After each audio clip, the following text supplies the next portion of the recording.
If you ever want definitive proof that consequences can be, well, optional, you really don't have to look much further than Hollywood.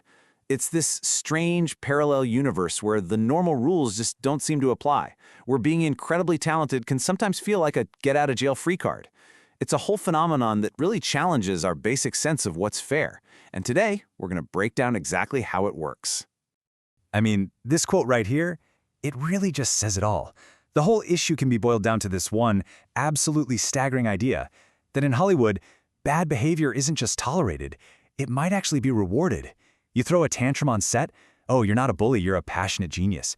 You make life a living hell for your coworkers, you're just a dedicated artist, committed to the craft. It sounds completely backwards, but let's actually look at the evidence. So to really get how this whole system of protection works, we have to start with what is arguably the most infamous example of all time. This is a story that stretches over decades and pulls in some of the biggest names in the film industry. The case of Roman Polanski isn't just some side story. It's pretty much the blueprint for understanding Hollywood's, let's call it, moral flexibility. Okay, so here's the most important thing to remember. These are not allegations. This is not a he said, she said situation. In 1977, Roman Polanski stood in a court and pleaded guilty. He admitted to the crime.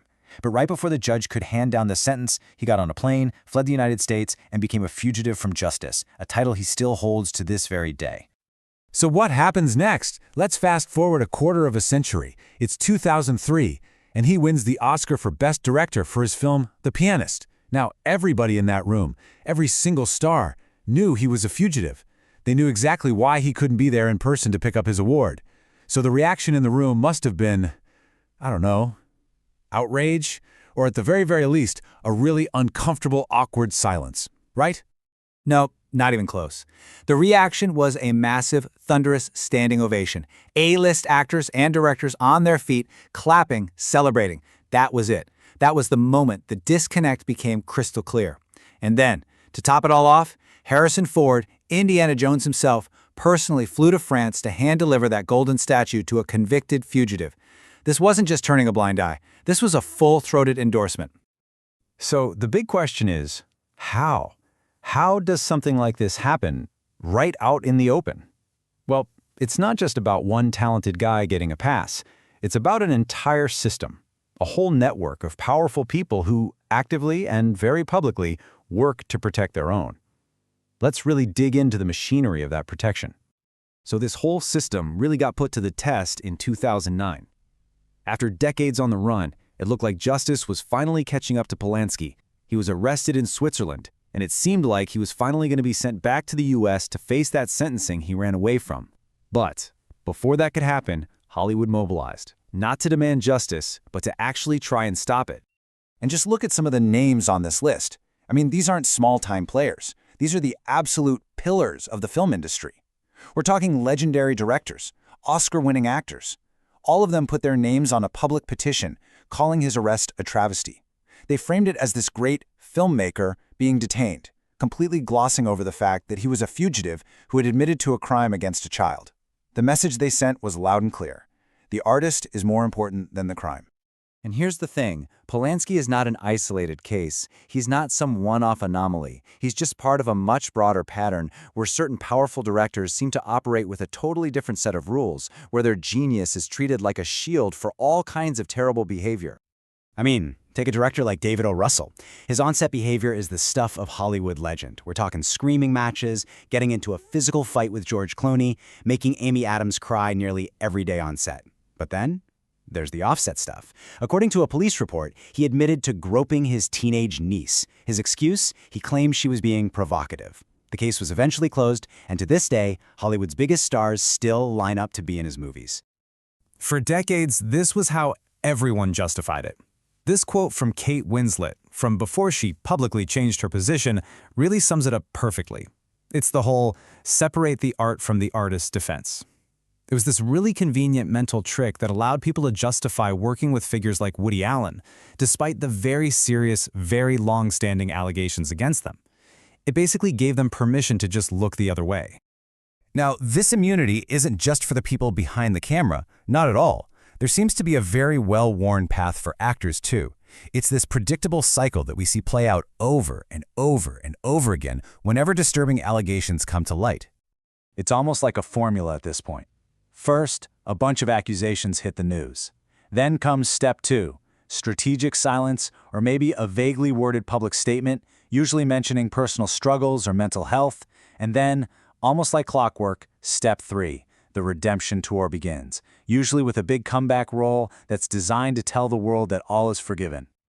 And if you want a perfect, almost textbook example of this playbook in action, you don't have to look any further than the very recent case of Ezra Miller, the star of a huge superhero franchise. I mean, the list of allegations that came out against Miller is it's extensive and it's deeply troubling. There was a video that appeared to show them choking a woman, multiple reports of harassment and assault, a protection order filed by the parents of a minor alleging grooming, and even a burglary charge. It really paints a picture of a very alarming pattern of behavior. So what happened? First, step 2. A public statement was released citing their complex mental health issues. And then, right on schedule, step 3. Despite all the controversy, their blockbuster superhero movie was released with a full-blown promotional campaign and a star-studded red carpet premiere. The playbook was followed to a T. All right, next up we have a case that kind of highlights how these long-standing allegations and rumors can be just ignored for years and years, as long as a star is seen as valuable enough. And that brings us to Jared Leto. Jared Leto's reputation is really twofold. You have the on-set stuff, which gets written off as method acting, terrorizing the crew by mailing them dead rats.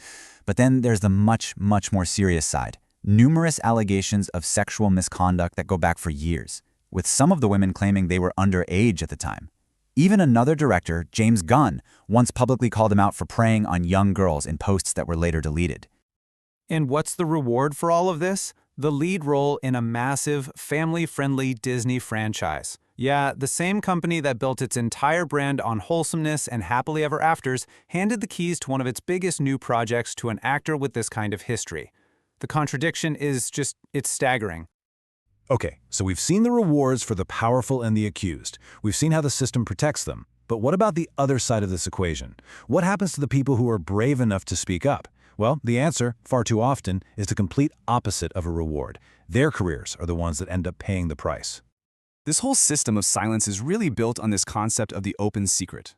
And for decades, Harvey Weinstein's behavior was the perfect example. His abuse was apparently common knowledge in all the powerful circles, something people would whisper about at parties. But nobody would say it out loud because he had the power to make or break someone's entire career with just one phone call. And that power dynamic had devastating real-world consequences. You take actresses like Mira Sorvino and Ashley Judd. They rejected Weinstein's advances, and then their careers, which had been on a fast track to the top, suddenly just hit a brick wall. It wasn't until years later that director Peter Jackson confirmed what they had suspected all along. Weinstein had actively campaigned to have them blacklisted, telling Jackson that they were a nightmare to work with. He didn't just hurt them, he tried to completely erase them.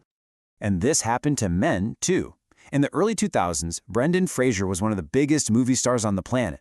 And then he came forward and alleged that he was sexually assaulted by an incredibly powerful industry figure, the head of the very organization that hands out the Golden Globe Awards.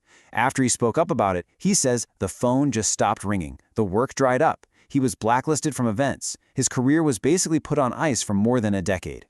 So it all leads back to this one really uncomfortable question. The industry has always defended itself by saying we have to separate the art from the artist. But when that separation consistently shields the powerful and punishes the vulnerable, what's the real cost?